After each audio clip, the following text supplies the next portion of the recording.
శ్రీవారి సేవలో మేల్చాటు వస్త్రం అంటే ఏంటి? ఆ సేవను చేయాలంటే ఏం చేయాలి? అసలు ఈ మేల్చాటు వస్త్రం యొక్క ప్రత్యేకత ఏంటో కూడా తెలుసుకుందాం. శుక్రవారాభిషేకం వెంటనే ఈ మేల్చాట్ వస్త్రాలంకరణ సేవ నిర్వహిస్తారు. ఈ సేవలో స్వామివారిని చీరతో అలంకరిస్తారు.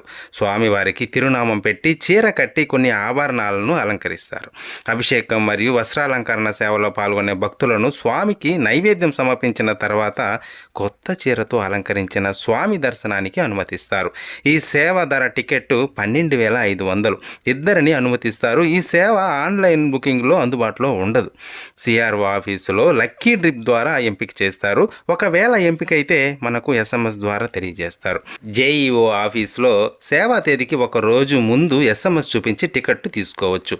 ఈ సేవ స్వామివారికి ఉదయం 3 నుంచి 3:30 గంటల మధ్య నిర్వహిస్తారు. సేవలో పాల్గొన్న వారికి 2 పెద్ద లడ్డూలు మరియు వడ ఇస్తారు.